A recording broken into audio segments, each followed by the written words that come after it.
চুরি করেছে, চোরের দোষ নাই, গৃহস্থের দোষ। তোর তালা নরম কেন? চোরাই চুরি করতে ঢুকছে, দেওয়াল বইরা এক চোরায় মারা গেল, আর এক চোরাই আদালতে মামলা দিছে বাড়িওয়ালার ফাঁসি চাই। কেন আমার সাথে চোরা মরলো কেন? দেওয়াল নরম করলো কেন? মহামান্য আদালত এমন মগা, মামলা আমলে নিয়ে ডাকছে বাড়িওয়ালার ডাইকে, কয় তোর ফাঁসি হবে। কেন স্যার? কয় দুই চোরাই চুরি করতে ঢুকছে, এক চোরাই তোর দেওয়াল পরে মারা গেল, তুই দেওয়াল নরম করে উঠাইলি কেন? বাড়িওয়ালা কয় স্যার মাফ করবেন, আমার কোনো দোষ নাই, এই দেওয়াল আমি উঠাই নাই, রাজমিস্ত্রি উঠিয়েছে। মহামান্য আদালত কয় তুমিও খালাস। কই রাজমিস্ত্রির ডাক?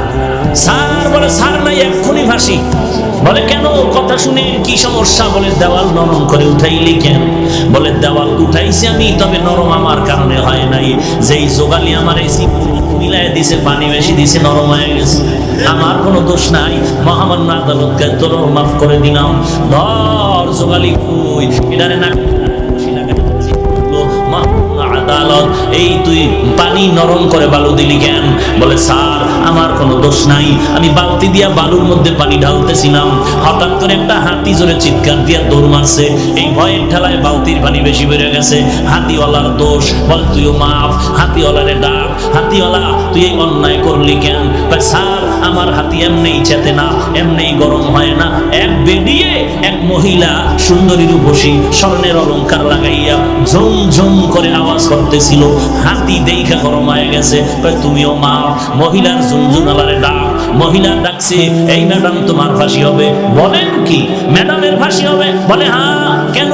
বলে তোমার ঝুনঝুন আওয়াজে হাতি গরম হয়েছে, চোরাই মারা গেছে। বলে আমার ঝুনঝুন আওয়াজ তো আমি বানাই নাই, এই দোষ সব স্বর্ণকারের। এই আওয়াজ কার? আমার দোষ। বানাইছে কে? স্বর্ণকার। তুমিও খালাস। স্বর্ণকার লাভবাহিক। কেন অস্ত্র বানাইলি এইভাবে আওয়াজ দেনেওয়ালা? স্বর্ণকার এবার তো কোনো দেয়ালে পেট থেকে গেল, এখন আর কোনো জবাব নাই। স্যার কিছু করার নাই, বানাইছি তো বানাইছি। বলে এখন তোর ফাঁসি হবে। বলে কই এর ফাঁসি আমার গলায় আসলো কেন? কি এর ফাঁসি? বলে পরে ফাঁসির পরে জানা যাবে, এখন ফাঁসি হবে। কোনো কথা নাই, কপাল বড় খারাপ। ফাঁসির মঞ্চে যখন স্বর্ণকারের নেওয়া হলো, ফাঁসির মঞ্চে যখন দাঁড়ায় গেল, ফাঁসির মঞ্চে গিয়ে দেখে মারাত্মক সমস্যা, ফাঁসির রশির সাথে গলা মিলে না, রশির ফাঁকা বড়, গলা চিকন। এইবার বলে বাদশা নামদার কি করা যায়? কয় এর গলার সাথে রশি মিলে না, কয় এটারে বাদ দিয়া এই দেশে খুঁজা দেখ যার গলা মোটা, এটারে ঢুকা। মিয়া আমার বানানো কথা না, হাকিমুল উম্মত আশরাফ আলী থানভীর লেখা কথা। হায় হায় হায় হায়, দেশের মুরগি সব গরম হয়ে গেছে। শিয়াল পণ্ডিতের বিরুদ্ধে মামলা। কি খবর? বলে শিয়ালদের উৎপাতে বাঁচি না, আগে রাতের বেলা চিল্লাইতো, এখন দিনেও চিল্লায়। আগে জঙ্গলে থাকতো, এখন বিশ্ব রোডে হামলা করে। করেনি? মহামান্য আদালত বলে ঠিক আছে, তোমার মামলা আমলে নিলাম, অমুক দিন বিচার হবে, বিচার হবে, জঙ্গল ঘেরাও করা হবে, এরপরে বিচার হবে। শিয়ালের বিচার দেখার জন্য হাজারো পাগল ছাগলের মতো দৌড়াচ্ছে। শিয়ালের কি বিচার হয়? চতুর্দিক থেকে প্রশাসন ঘেরাও করে নিল, আর এক একজন প্রশাসনের হাতের মধ্যে একটা একটা ছুরি দিল। আদালত রায় দিয়ে দিল, জঙ্গলের মধ্যে ঢুইকা যেই হাতির কান দেখবা 4 আঙ্গুলের বড়, যেই হাতির কান বড় 4 আঙ্গুলের থেকে বড় হয়ে গেছে, এটির কান কাটবা, এটি বড় বেয়াদব, এটির কান কেটে দাও। এবার সব ছুরি নিয়ে ঢুকলো জঙ্গলের মধ্যে, কান কাটার স্লোগান নিয়ে ঢুকলো। সবাই বাইরে তাকায় আছে, কিছুই দেখা যায় না, কি কান কাটে না কল্লা কাটে কিছুই বোঝা যায় না। হঠাৎ এক বুড়া চাচা তাকায় দেখে একটা ছোট্ট শিয়াল জঙ্গলের ফাঁক দিয়ে দিছে বাহিরে দৌড়। চাচা এটারে দৌড়াইয়া যেন তেমন ভাবে ধরলো, পাও ধরে রাখছে, কয় পাও সার, কয় সারুন না। কয় কি ব্যাপার, তোর তো কান 4 আঙ্গুলের বড় নাই, তুই কেন দৌড়াচ্ছ? কয় চাচা মিয়া কপাল বড় খারাপ, দুঃখের কথা বলা যাবে না, ওখানে কান কাটার নিয়ম বাতায় দিছিল, 4 আঙ্গুলের বড় যাদের কান হবে এদেরটা কাটো। ওরা কাটার আগে মাপে না, কাটার পরে মাপে। ওরা কেউ মাপ দিয়ে কাটে না, বরং কাটার পরে মাপ দেয়। এটা জুলুমের স্বর্গ হয়ে গেছে। এইবার জল্লাদ খুঁজো, দেশের মধ্যে কারে পাও গলা মোটা, এটার ফাঁসি দাও। খুঁজতে খুঁজতে খুঁজতে খুঁজতে একজন গলা মোটা পাইলো, পীর সাহেবের খাদেম। এমন এক খাদেম পাইছে যে ফাঁসির রশির সাথে গলা খাপের খাপ বাপরে বাপ মিলে গেছে। এমন মেলা মিলল, এইবার মরার আগে বলে কোনো দাবি আসেনি। এইবার খাদেম কয় হ্যাঁ আছে। কি দাবি? বলে আমার পীরের সাথে আমি একটা বেয়াদবি করেছিলাম, ওই বেয়াদবির জন্য ক্ষমা চাইব। কি বেয়াদবি করেছো? পীর আমাকে নিষেধ করেছিল এই দেশে যেন না থাকি। কেন নিষেধ করেছিল? আমরা যখন সফরে রওনা হলাম, এই দেশে আইসা দেখলাম ঘিয়ের দাম তেলের দাম সমান। তেলের দাম? আমি বললাম হযরত আমার শরীর হয় না এত গোশত খাই, জনমের মতো খাই, এরপর শরীর বাড়ে না। তেলের দাম ঘিয়ের দাম যেহেতু সমান, কম দামে ঘি খাইয়া মোটা হয়ে যাব। আমার পীর বারবার বলছে এই দেশের ঘি খাইয়া মোটা হইলে বিপদে পড়বি, কেন এত দামি ঘি, কেন কম দামে পাইলে খাবো না? পীর বলছিল সাবধান, যেই দেশে তেলের দাম ঘিয়ের দাম সমান ওই দেশে কোনো ইনসাফ নাই। যেই দেশে নারী আর পুরুষের দাম সমান ও দেশে ইনসাফ নাই। যেই দেশে শিক্ষিত শিক্ষিতের মান সমান দেশে ইনসাফ নাই। পীরের কথা আমি মানি নাই। আমি পীরেরে বললাম হুজুর যত বয়ান দেন ঘি না খাইলে কলিজা ঠান্ডা হবে না। হুজুর আমাকে বলল টের পাবি সময় মতো। এখন তো টের পাবো ভাব। আমার পীরের একটু খোঁজ করে দেখাও। পীরেরে তালাশ করে আনা হলো। হযরত জি মেহেরবানি করে মাফ করে দেন, মুরব্বির কথা না মানলে এমনই গজবে পড়া লাগে। এমন বিপদ আইছে, কোথার ফাঁসি আমার গলায় লাগতেছে, কোথায় জানি কি গ্যাঞ্জাম লাগছে, এখন আমারে ফাঁসি দিচ্ছে। সরকার আমারে দাওয়াত দিছে ফাঁসির জন্য। এই বিপদ থেকে বাঁচার উপায় কি? বলে মুরব্বি মানবি জীবন ভর? বলে হ্যাঁ মানবো। মুরব্বির সাথে বেয়াদবি আর করবি নি? কয় জীবনও করবো না। কয় এইবারও বাঁচার বুদ্ধি দেই, মরণের জন্য তুই পাগল হয়ে যাবি, তুই বলবি আমাকে তাড়াতাড়ি ফাঁসি দাও, আমারে তাড়াতাড়ি ফাঁসি দাও। এই কথা তোর কথা বন্ধ করবি না, এরপরে যা হওয়ার হবে। এবার জল্লাদ যখন ফাঁসির মঞ্চে নেয়, খাদেম কয় আমাকে দাও। পীর সাহেব বলে খবরদার, এই খাদেমরে দিবা না, ফাঁসি দিলে আমাকেই দাও। দুইজন আর কিলাকিলি লাগছে ফাঁসি হওয়ার জন্য। সবাই আশ্চর্য হয়ে গেল, এমন কাহিনী তো জমিনের মধ্যে আর হয় নাই। দোনোজন মানুষ মরার থেকে বাঁচার জন্য ফজরের আগে রাস্তায় দৌড়ায়। কথা ঠিক নেই?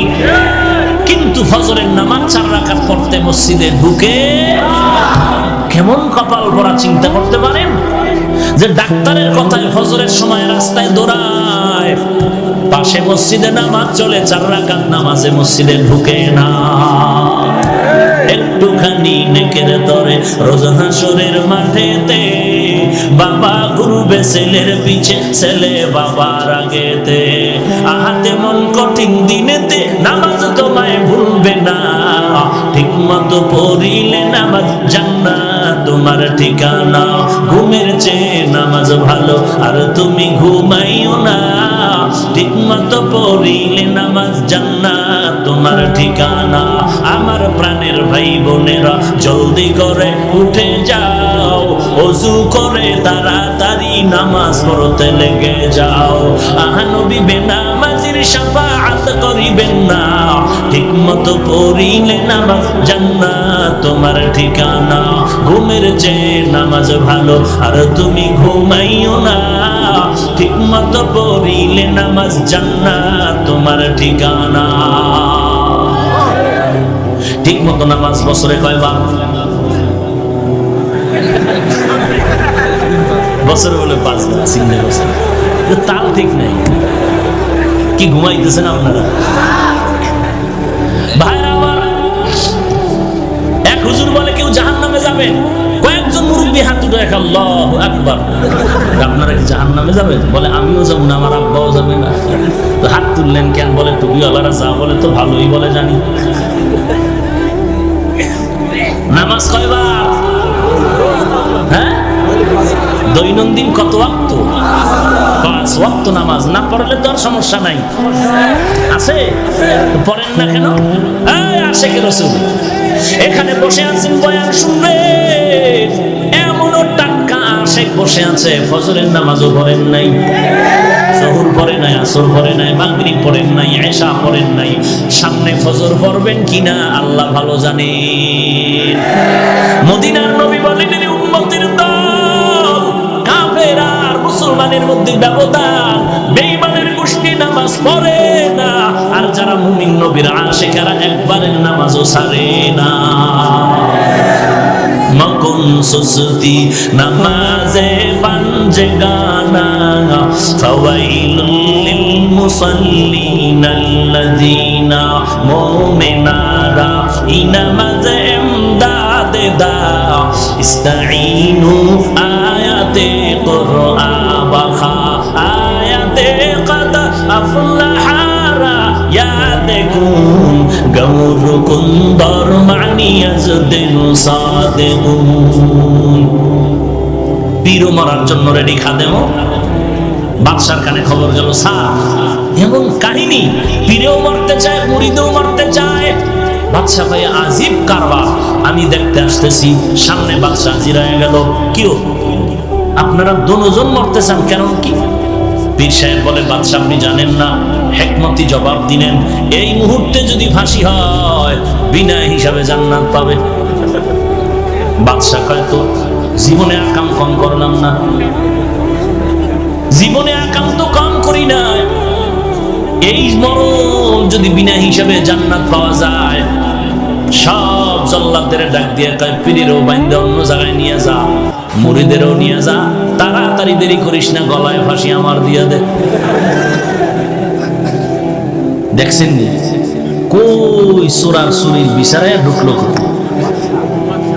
হায় হায়, সেই হাকিমুল উম্মত বলেন, ওই ঘটনা দিয়েই বললাম, ও বাঙালি মুসলমান, জিকিরের বিরুদ্ধে যারা কথা কয় তাদের দোষ নাই, যারা জিকিরের পক্ষ হইয়া সমাধান দেয় তাদের দোষ দেয়।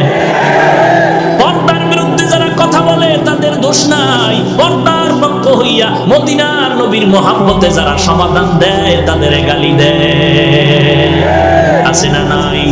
এই জন্য বললাম, চোরের দোষ নাই, যে চোরের দোষ, চোরকে চুরির মাল ধরায় দেয় তার দোষ হয়ে যায়। এর নবীর উম্মতের দল, এর একমাত্র কারণ জাহান্নামের ভয় নাই, তাকওয়াওয়ালা কোনো মুরব্বি নাই। সামনে যাব। আলিফ লাম মিম। প্রশ্ন ছিল অর্থবিহীন অক্ষর কেন আল্লাহ দিলেন? তার এক নাম্বার জবাব হলো বেঈমানের প্রশ্নের জবাব। বেঈমানেরা বলতো মুহাম্মদ কোরআন বানায় বানায় বলে আল্লাহর কালাম। আল্লাহ জবাব দিলেন, এ বেঈমানের দল, মুহাম্মদ যদি কোরআন বানাইতো আলিফ লাম মিমের অর্থ জানতো। মুহাম্মদ যেহেতু অর্থ জানে না, প্রমাণ হলো এ কোরআন মুহাম্মদের বানানো না, কার কালাম? বাল হুয়া কুরআনুম মাজিদুন ফি লাউহিম মাহফুজ। প্রশ্ন হলো অর্থবিহীন অক্ষর কেন দিলেন আমার আল্লাহ? তার দুই নাম্বার জবাব, মুমিনের ঈমান পরীক্ষা করার জন্য আল্লাহ দিলেন। এই মুমিনের দল, আল্লাহর কোরআনের অর্থ বুঝলে মানবি নাকি না বুঝলেও মানবি? যারা বলবে আল্লাহর কোরআনের অর্থ জানলে মানি, না জানলে মানি না, 22 পাগড়ি লাগাইলো তা যাবে ঈমান। আর যারা বলবে আল্লাহর কোরআন বুঝলেও মানি, না বুঝলেও মানি, তারা গরিব হলেও পাক্কা ঈমানদার। এরে বান্দা, বলো বলো বলো, ঈমানওয়ালারা মুহাব্বতে বলো, চিন্তা করে বলো, আল্লাহর কোরআন বুঝলে মানবা নাকি না বুঝলেও মানবা? কি বুঝলে মানবেন, না বুঝলে মানবেন না? না বুঝলেও মানবেন সবাই। বেয়াদবি মাপ চাই, যদি হাত দেখতে চাই দেখাবেন, বাস হাত নামান। সবাই মানেন না, অর্থ না বুঝলেও মানেন, তাহলে তাদের ফতোয়ার কি জবাব দিবেন? ফতোয়ার যারা বলছে অর্থ না জেনে পড়লে লাভ নাই, আপনারা এই খবর জানেন না? হ্যাঁ, আরে ভাই, এক বয়ান 1 2 3 on 2 থেকে একেবারে 16 20টা পর্ব আকারে এরকম বক্তব্য বের হচ্ছে ইউটিউবের মধ্যে। অন পর্ব, দ্বিতীয় পর্ব, তৃতীয় পর্ব, পঞ্চম পর্ব, চতুর্থ পর্ব।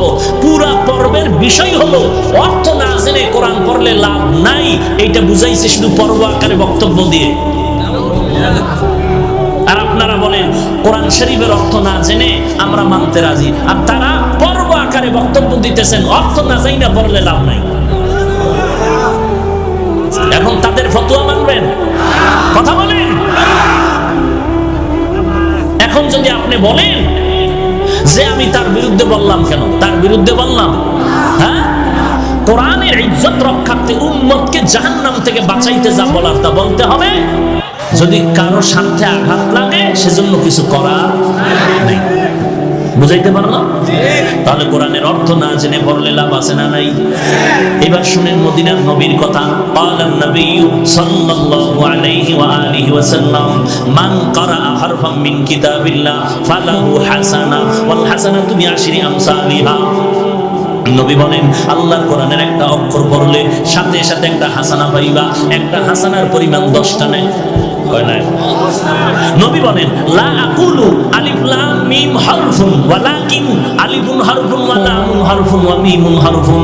আমি নবী বলি না আলিফ লাম মিম তিনটা মিলে একটা অক্ষর। আমি নবী না, আমি নবী বলি আলিফ আলাদা অক্ষর, লাম আলাদা অক্ষর, মিম আলাদা অক্ষর। যারা পড়বেন আলিফ লাম মিম সাথে সাথে 30টা নেক পেয়ে যাবেন। যারা বলে অর্থ না জেনে কোরআন পড়লে লাভ নাই, তাকে জিজ্ঞেস করেন আলিফ লাম মিমের অর্থ কি। নাম্বার 2, আজকে এশার নামাজ মাগরিবের নামাজ আপনারা পড়ছেন কিনা? পড়ছেন। ইমাম সাহেব সামনে গিয়ে কেরাত আসতে পড়ে না জোরে পড়ে? ইমাম সাহেব এমন একটা সূরা পড়ছে মুখস্থ, ওই অর্থ ইমাম সাহেব জানে না, আমরা মুক্তাদিরাও জানি না। বলে এনাঙ্গো নামাজ হবে নি? কোরআন তেলাওয়াতের সওয়াব পাবনি? আসেন 3 নাম্বার, রমজান মাসে খতমে তারাবি পড়েননি? 12 বছরের একটা হাফেজে কোরআন ইমামতির মুসাল্লায় গিয়া ওই 27শে কদর পর্যন্ত দৈনন্দিন 1.5 পারা 1 পারা পরে কোরআন মুখস্থ পড়তেছেন। হাফেজ সাহেব অর্থ জানে না, আমরা মুক্তাদিরা তো আগের থেকেই জানি না। বলে নামগো তারাবির তেলাওয়াতের সওয়াব পাবো না, গুনাহ হবে? এবার বুঝেন, এই কথাগুলো বলার দরকার নাই তো। এটি বললেই তো পর্বওয়ালার চান্দি গরম হবে। আমি তো পর্বওয়ালার দিকে তাকায় কথা বলবো না, আমি তো উম্মতের ঈমান বাঁচানোর জন্য বলবো। কথা ঠিক কিনা বলে?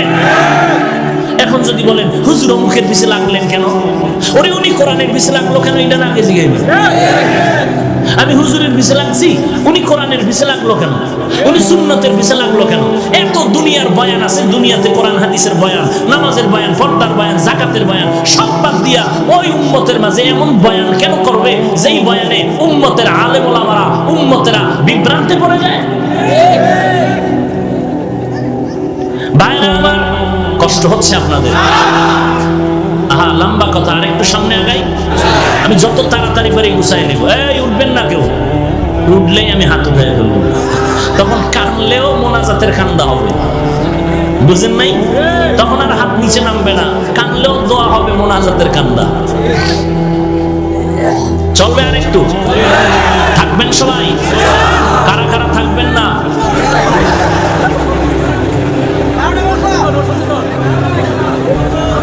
আল্লাহ সবাইকে কবুল করেন। আরো জোরে বলেন, হ্যাঁ যুবক ঘুমাও, তোরা ঠিক হয়, গোটা দেশ ঠিক। পৃথিবীতে 800 কয়বার, যাবি কয়বার? মুনাফিকের মতো হয়ে মরিস না, হকের ঝান্ডা উঁচু করে মরতে হবে। কোন মুনাফিকি করবি? আমাদের কোন অন্ধভক্ত হওয়া যাবে না। আব্বারও মানি, আমার পীরকে মানি কতক্ষণ? আল্লাহ এবং নবী মানবেন যতক্ষণ। যদি দেখি আমার পীর, আমার আব্বা আল্লাহ মানে না, নবী মানে না, তাকেও মানা যাবে? মানা যাবে না কথার অর্থই না তারে গালি দিব, খবরদার। আল্লাহ আলিফ লাম মিম অর্থ না জেনে পড়লে লাভ আছে না নাই? এই কথা সবাই একমত? আল্লাহ আমল করার তৌফিক দান করেন। আল্লাহ অর্থহীন অক্ষর কেন দিলেন, তার 3 নাম্বার জবাব। 3 নাম্বার জবাব হলো অবশ্যই অর্থ আছে, লেখক জানেন, পাঠক জানে না। ভিজিটিং কার্ড আছে না, কার্ডের মধ্যে একজনের নাম লিখলেন HMA রহমান, এখন আর একজনে তর্জমা করে H মানে হাজী সাহেব, M মানে মাওলানা। ভিজিটিং কার্ড ওয়ালা কিরে বলে তাফসীর করতেছি মিয়া। কি তাফসীর করো?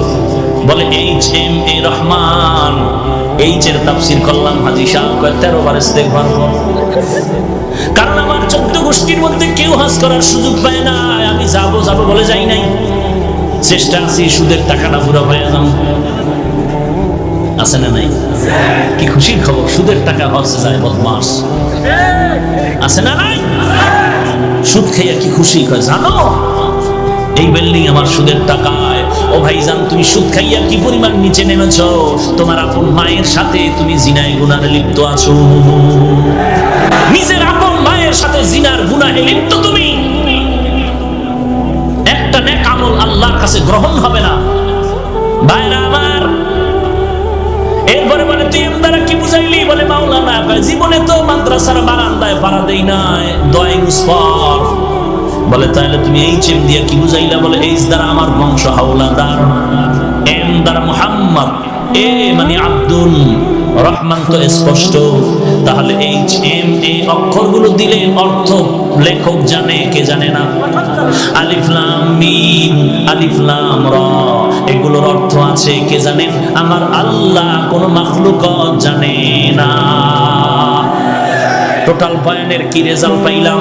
আল্লাহ কোরআনে অর্থবিহীন অক্ষর দেন নাই, আল্লাহ পাক অর্থ সহ অক্ষর দিয়েছেন। তবে আল্লাহ তার অর্থ জানেন। আল্লাহু আ'লামু বিমুরাদিহি, আল্লাহ তার অর্থ জানেন, আর কেউ জানে? 4 নাম্বার জবাব দিবনি। অর্থ নবীও জানে, অর্থ নবীও জানে, তবে উম্মতের জানায় নাই কেন? বলে এটা বন্ধুর সাথে বন্ধুর কথা বলার পাসওয়ার্ড, গোপন নাম্বার। এই পাসওয়ার্ড আসেনি রে যুবক? হ্যাঁ, কি সুন্দর লেখো না, H+S। বাথরুমে কি বিশাল একটা কাগজ পাইছে বাথরুম, আর লেখার কাগজ নাই, বাথরুমে গিয়ে লেখে H+S। হায় হায় হায়, এরে সন্তান, লেখার জন্য কলম বানাইছে, বাথরুমে লেখার জন্য না। বরং বাথরুমে যদি তুই লেখো ব্রেন কমে যাবে, খালি হয়ে গেলে ব্রেন কমে, খালি মাথায় বাথরুমে গেলে ব্রেন কমে যাবে। পড়ালেখা মনে থাকে না, থাকবে কেমনে? আকাম তো কম করো না। ও যুবক ভাই, রাগ করবা না, পাও দুটো আগায় দিলে আমি পায়ে হাত রেখে বলবো, এই জমিনে আল্লাহর কসম 1 বার, আল্লাহর কসম 2 বার, আল্লাহর কসম 3 বার। ও যুবক ভাই, এই জমিনে তোমার মা তোমার বাবা এত আপন না, টুপিওয়ালারা তোমাদের যত আপন। তোর জীবনটারে নষ্ট করেছে তোর মা বাবা, আর যুবকের মাথায় টুপি উঠিয়েছে, দাড়িওয়ালা বানিয়েছে ওলামায়ে কেরাম। তোকে জাহান্নাম থেকে বাঁচাবার ফিকির নিয়ে পায়ে ধরে ধরে আলেম হক্কানি ওলামায়ে কেরাম বয়ান করতেছে জাহান্নাম থেকে বাঁচানোর জন্য। আর তোর জীবনকে চূড়ান্ত বিপন্ন করার পেছনে তোর মা বাবায় অপচেষ্টা করেছে, ঠিক মতো লেখাপড়ার খবর নেয়নি, হাতে মোবাইলের গজব তুলে দিয়েছে। তোর মায়ে জানে তুই লাইন করো কার সাথে, মায়ে জানিয়েও বাধা দেয় না। আবার অনেক মা ভয় পায়, দিলে কিনা জানি মায়ের খাওয়ান লাগে, আছে না নাই? বাবায় জানতেছে তারপর বাধা দেয় না। বাবায় জানে পার্কে ঘুরে, বাধা দেয় না। আর বাধা দিবে কসু, বাবায় কয় টাকা নেই, টাকা নেই কেন আব্বু? আগামীকাল ভ্যালেন্টাইন্স ডে। কবে কবে কবে? কথা বলেন, কাল কাল কবে? 14ই ফেব্রুয়ারি বিশ্ব ভালোবাসা দিবস বনাম বেহায়া দিবস। তোরা একটা ভালোবাসা করবি না? আরে ভাই, দিনের ভালোবাসা কর, করবি? তাহলে 500 টাকা যদি ভাড়া লাগে, যাবি ঢাকা। 14ই ফেব্রুয়ারি ঢাকা মাদ্রাসার মাহফিল, মোহাব্বতের নজরে দিল খুলে সবাইকে দাওয়াত দিলাম ঢাকা। যেই মাদ্রাসার খেদমত করি, ওই মাদ্রাসার মাহফিলে সকলকে দাওয়াত। তোমরা জীবনভর নাপাক রাস্তায় ভালোবাসা করেছো, আগামী ফেব্রুয়ারি 14 তারিখ ভালোবাসা হবে আল্লাহর দ্বীনের ভালোবাসা। ইনশাআল্লাহ যাবেন ভাই? 200-300 টাকা খরচ হইব। এমনি তো আকামের ভালোবাসায় কি পরিমাণ খরচ করছো তুই নিজেও জানো না। তো আল্লাহর দ্বীনের ভালোবাসায় যদি ভাড়া লাগে 500 টাকা দিয়ে যাওয়া যাবে না? কি যাবে? ইনশাআল্লাহ। সকলকে দাওয়াত দিলাম, কবুল করলেন? কবে কবে? 14ই ফেব্রুয়ারি ইনশাআল্লাহ। ফজর পরে চলে যাবেন। এই বয়ানের পরে পোস্টার হ্যান্ডবিল আছে, নিয়ে যাবেন। যাওয়ার সময় সব ঠিকানা এবং দাওয়াতি মেহমান কারা কারা লেখা আছে। ইনশাআল্লাহ যাবেন। আল্লাহ আপনি সবাইকে কবুল করেন। ভাইরা আমার, আলিফ লাম আর সামনে আগাইলাম না, এই আলিফ লাম সারলাম, আর একটু যাই। জালিকাল কিতাব, যাবো?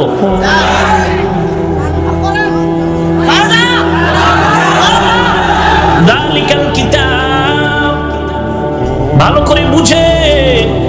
কোন নিকটের জিনিস ইঙ্গিত করার জন্য আমরা বাংলায় বলি এই, কোন দূরের জিনিস ইঙ্গিত করার জন্য বলি ওই, বলি না? ওই মানে কি কাছে না দূরে, আর এই মানে এটার আরবি গ্রামার কি বলে? ওই মানে যালিকা, ওই কিতাব মানে যালিকাল কিতাব, আর এই কিতাব মানে হাযাল কিতাব। এখন বলেন আল্লাহর কোরআন দূরে নাকি আমগো কাছে? বলেন না কেন?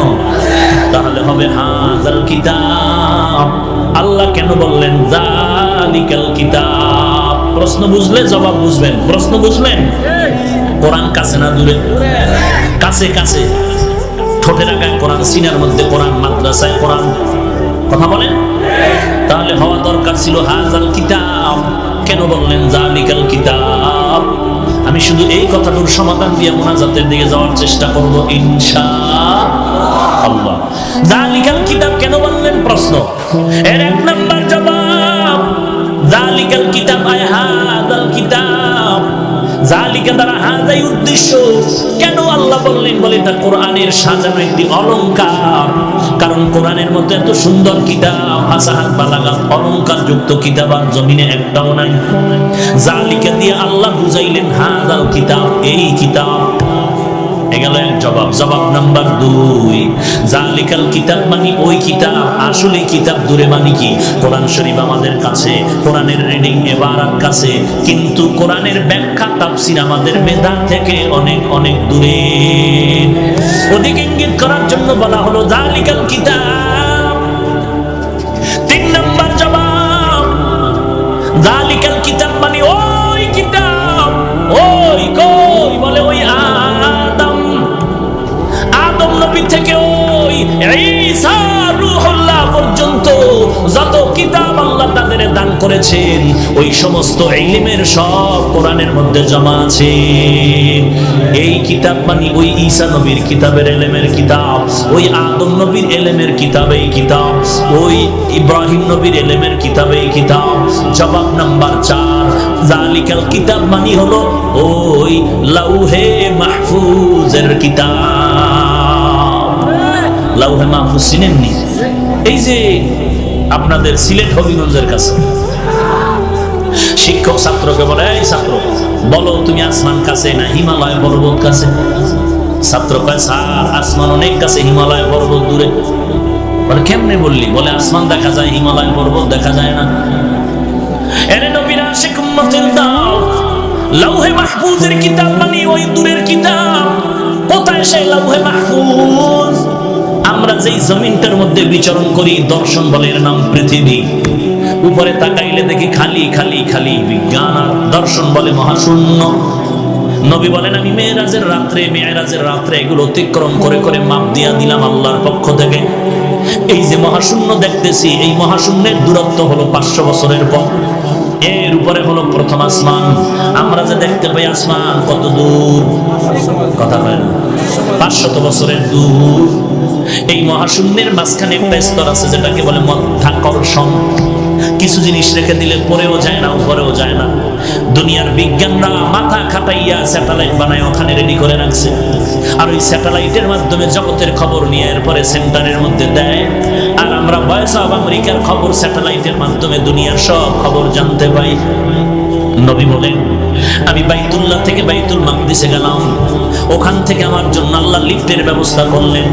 ওই লিফটে আমি প্রথম আসমানে গেলাম। 500 বছরের পথ পেরিয়ে গিয়ে দেখলাম প্রথম আসমানে 2টা দরওয়াজা জমরা দিয়া পুত পাথর দ্বারা বানানো, এবং প্রত্যেকটা দরওয়াজায় তালা লাগানো হলো নূরের তৈরি তালা। জিবরাইল আমিন বললেন দরজা খোল। ভেতর থেকে দারোয়ান বলল কে আপনি? বলে আনা জিবরাইল। ওমান মাআক, আপনার সাথে কে? বলে হুয়া মুহাম্মদ সাল্লাল্লাহু আলাইহি ওয়া আলিহি ওয়াসাল্লাম। বলে এখানে আসার কি অনুমতি আছে নাকি? বলে হ্যাঁ আছে। দরজা খুলে দাও। বলে তালার চাবি কই? বলে চাবি হলো বিসমিল্লাহির রহমানির রহিম। কপাল খারাপ যে বিসমিল্লাহটাও ঠিক মতো পড়তে জানি না রে মুসলমান। যদি ঘুমের ঘরে 21 বার বিসমিল্লাহির রহমানির রহিম পড়ে ঘুমাও, আল্লাহ পাক রব্বুল আলামিন বিসমিল্লাহর বরকতে তোমার ঘর ফেরেশতা দিয়ে হেফাজত করবেন। আজে বাজে স্বপ্ন দেখবা না। আর কপাল যদি খুলিয়া যায় 21 বার বিসমিল্লাহ পড়িয়া 13টা বিড়ি টানবা, দেখবা নবীর সাথে মোলাকাত হয়ে যাবে। কি সুবহানাল্লাহ। এরে নবীর উম্মতের দল 21 বার বিসমিল্লাহ পড়ো আর দরুদ শরীফ পড়ে ঘুমাও সাল্লাল্লাহু আলাইহি ওয়াসাল্লাম। এই সাউন্ডওয়ালা ঘুমায়, মাইকের সাউন্ড বাড়ায় দাও। কয়বার? 21 বার বিসমিল্লাহ পড়বে আর দরুদ শরীফ পড়বে 1000 বার। কয়বার? বেশি লম্বা লাগবে না, ছোট। সাল্লাল্লাহু আলাইহি ওয়া আলিহি ওয়াসাল্লাম, সাল্লাল্লাহু আলাইহি ওয়া আলিহি ওয়াসাল্লাম। ওর মরণ হবে না জান্নাতের খাতায় নামটা না লেখা পর্যন্ত। কালে তুই হিন্দি গানের তার লাগায় ঘুমাইতেছ, আজরাইল যদি আয় কি ভিডিওটা খাবি? অযুবক ভাই, যদি একটু ভয় থাকতো ঘুমের ঘরেও তো মানুষ মরে যায়। আমি যদি মরে যাই আর কানের মধ্যে হিন্দি গানের তার লাগানো থাকে, কি উপায় হবে আমার? গান লাগাইস না রে বাবা, ওযু করিয়া ঘুমা, ডান কাতে ঘুমা, শরীফ পরে ঘুমা, 21 বার বিসমিল্লাহ পরে ঘুমা। ইনশাআল্লাহ রাহমাতুল লিল আলামিনের সাথে ঘুমের ঘরে মোলাকাত হয়ে যাবে। চাই না আমরা? আল্লাহ কবুল করেন। আর নবী বলেন, আমি প্রথম আসমানের তালা খোলা হলো, ঢুকলাম, ঢুকে দেখলাম প্রথম আসমানটাও 500 বছরের মোটা। কয় বছরের মোটা? নবী বলেন, এর উপরে আবার চললাম, তৃতীয় আসমানের দিকে যাচ্ছি, উপরে গিয়ে দেখলাম আর একটা মহাশূন্য, 500 বছরের মতো দূরত্ব। এই মহাশূন্য পেরিয়ে গেলাম দ্বিতীয় আসমানে, ওখানেও 2 দরওয়াজা। নবী বলেন, 2টা দরওয়াজা কেন? এক দরজা দিয়া মুমিনের রিজিক আসে, আর এক দরওয়াজা দিয়া মুমিনের আমল আরশে আজিমে চলে যায়। নবী বলেন, ওই 2 দরওয়াজা দিয়া ঢুকলাম, দ্বিতীয় আসমানটাও দেখলাম 500 বছরের মোটা, ওখানে অনেক কুদরত ঘুরে দেখলাম। এরপরে আমি উপরে গেলাম, আবার মহাশূন্য। নবী বলেন, উম্মতের দল, ওই দ্বিতীয় আসমান পেরিয়ে যখন আবার উপরের দিকে যাইতেছি, 500 বছরের দূরত্ব এই পেরিয়ে গেলাম আবার 3 নাম্বার আসমানে। 3 নাম্বার আসমানে যাইয়া আবার দেখলাম 2টা দরওয়াজা লাগানো। 2 দরওয়াজা খোলার পর আবার দেখলাম এটাও 500 বছরের মোটা। 3 নাম্বার আসমানটা ঘুরিয়া এবার আবার 4র্থ আসমানের দিকে যখন রওনা হলাম, 500 বছরের শূন্য পথ পেরিয়ে চললাম। 4র্থ আসমানে গিয়ে দেখলাম ওখানেও 2টা দরওয়াজা আছে, এবং ওই দরজা দিয়া খুলিয়া ঢুকার পর তাকায় দেখতেছি আল্লাহ তাআলার আশ্চর্য কুদরতের বিবরণ। এই গোটা দুনিয়ার মানুষের যে সূর্য আলো দেয়, ওই দুনিয়ার সূর্যটা 4র্থ আসমানে লাগানো আছে। কোথায়? 4র্থ আসমানে সূর্য। উপরে 3টা, নিচেও 3টা আসমান। 3টা আসমান ভেদ করে জমিনের মধ্যে গোটা জগতের মানুষের আলো দেয়। 3টা আসমান ভেদ করে কেমন আলো দেয়? নবী বলেন, সব আসমানগুলো স্বচ্ছ গ্লাস দ্বারা তৈরি করা। গ্লাসের উপরে লাইট মারলে তো আলো ভেদ করবে। নবী বলেন, ওই সূর্য কোন আসমানে? একটু যদি নিচে নামায় দিতেন, সূর্যের গরমে গোটা জগৎটা পুড়িয়া ছাই হয়ে যেত, বসবাসের উপযুক্ত আর হতো না। আল্লাহ যদি সূর্য টান দিয়ে একটু উপরে নিতেন, সূর্যের আলোর ব্যতিরেকে আলো না পাওয়ার কারণে গোটা জগৎ বরফ হয়ে যেত। আপনারা দেখবেন দুনিয়াতে এমন এলাকা আছে যেই জায়গায় সূর্যের আলো বেশি, ওই জায়গায় 12 মাস গরম আর গরম আর গরম। আর যেই সমস্ত এলাকায় দেখবেন সূর্যের আলো কম, ওই সমস্ত এলাকায় 12 মাস ঠান্ডা, নদীর পানি পর্যন্ত বরফ হয়ে যায়। আল্লাহর নবী বলেন, এই সূর্যটা 4র্থ আসমানের মধ্যে টানানো। এই সূর্য শুধু আলো দেয় তা না, এই সূর্য বান্দার কত খেদমত করে জানো? দুনিয়াতে যত ফলের রং দেখতেছো, যত ফসলের মধ্যে কালার হয়, সব ফল আর ফসলের কালার দেয় সূর্য, আর সব ফল ফসলের স্বাদ বাড়ায় চাঁদের আলো। সূর্যের আলো দেয় রং, স্বাদ বাড়ায় চাঁদের আলো।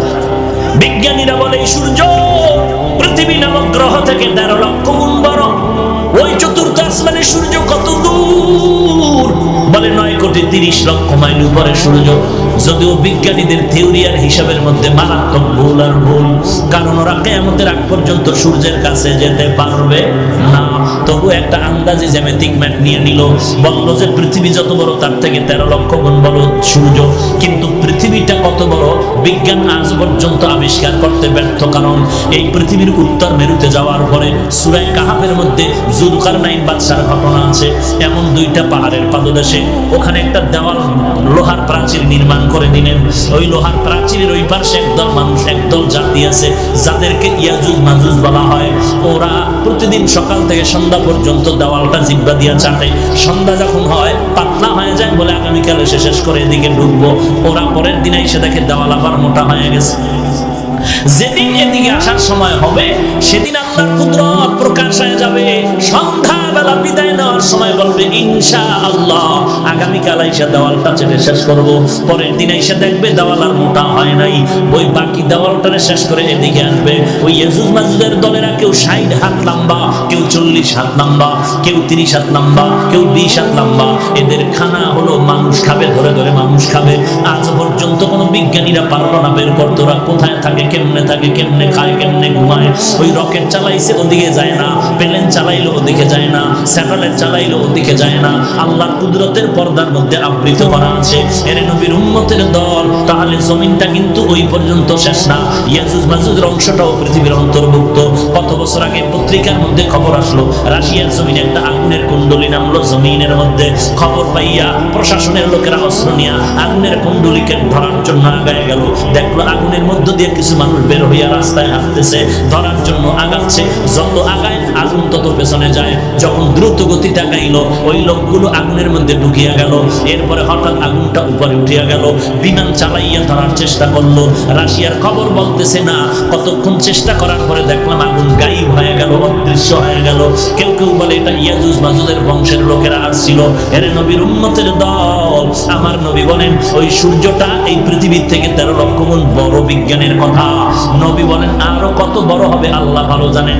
এখন একটা মুখ জমিনের দিকে দেওয়া আছে, 12টা মুখ। কিয়ামতের ময়দানে আল্লাহ পাক অর্ডার করবে সূর্য মাথার উপরে নেমে যাও, 12টা মুখ জমিনের দিকে দিয়ে যত তাপ আছে ছেড়ে দাও। এখন তো একটা মুখ আসতেছে, এক মুখ থেকে তাপ আসতেছে, তাও পুরানা। ফেরেশতারা ঠান্ডা পানি দেয় তাপ কমানোর জন্য। আবার সূর্যের অনেক নিচে একটা পাতলা গ্যাসের আবরণ আছে, ওই কোটি কোটি ছিদ্রওয়ালা গ্যাসের আবরণটা ওই সূর্যের তাপটাকে কন্ট্রোল করে ধরে রাখে। এরপরে বাকি তাপ জমিনে আসে। এই তাপটাও বড় অসহ্যকর, আল্লাহ পাকের বান্দারা সহ্য করতে পারবে না। এই জন্য মাথার চামড়া বড় পাতলা। আল্লাহ চুল দিয়ে কাভারের ব্যবস্থা করে দিলেন। জঙ্গলের পশুর কোনো পোশাক নাই, আল্লাহ পশম দিয়ে পোশাকের ব্যবস্থা করে দিলেন। আর কিয়ামতের ময়দান এমন ভয়ঙ্কর হবে রে ভাই, এই সূর্যটা মাথার উপরে নেমে আসবে। আল্লাহ বলবেন 12টা মুখ জমিনের দিকে দিয়ে দাও, যত তাপ আছে জমিনের মধ্যে ছেড়ে দাও। সূর্যের যখন তাপ দেওয়া শুরু হয়ে যাবে, বেঈমান গুনাহগারের মাথার মগজ টাস টাস করে ফেটে যাবে। এমন চিল্লানোর আওয়াজ, কান্নাও বন্ধ হয়ে যাবে, রক্ত পড়া শুরু হয়ে যাবে। ওদিন কান্না করে আর নাজাত পাওয়ার উপায় থাকবে না। হ্যাঁ, একদম নাজাত পাবে যারা নেক আমল করলো, সুন্নাত মানলো। আল্লাহ বলবে ফেরেশতার দল, আমার নেক আমলওয়ালাদের ডান দিকে নিয়ে যাও। ওই নূরের তৈরি আরশে আজিম, ওই নূরের তৈরি আরশে আজিমের মধ্যে আশ্রয় দাও।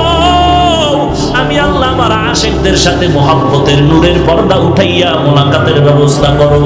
এরে নবীর উম্মতের দল, ওই সূর্যের গরম তুমি দিনের বেলা সহ্য করতে পারো না, রাতের বেলা সূর্য নাই, এরপর গরম লাগে, ঘাম পড়তেছে, সহ্য করা যায় না।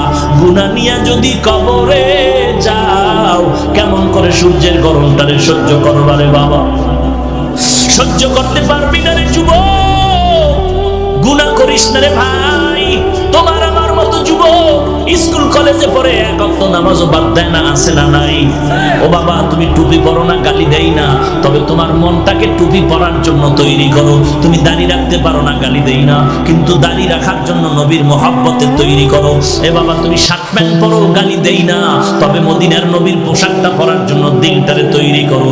যারা এই সুন্নতের আমলের আগ্রহ বয়ান দিয়া নষ্ট করতে চায়, খবরদার এদের বয়ান শোনার চেষ্টা করিও না। এরে নবীর আশিক উম্মতের দল, তুমি মনে করতেছো আমি হাফিজুর রহমান কোন দল করি? ভাই ভাই, নাই। এত চিন্তা কে তোমাকে করতে বললো? তুমি সব বাদ দিয়া দাও। কবরে গেলে কে কোন দলের লোক কোনো পরিচয় কিন্তু চাওয়া হবে না। দুনিয়াতে যেমন আসছিলাম সবাই এক। আপনারা কি লঙ্গি পরে আসছিলেন? সবাই কিন্তু একই অবস্থা আসছিলাম। যাওয়ার বেলায় কিন্তু এক নাকি ভিন্ন? সবার কাপড় হবে তিনটা, কালার হবে আলাদা। সবুজ রংওয়ালাদের কালার হবে সবুজ। তাহলে তুমি টুপির রং লয়া কিলাকিলি করো কেন?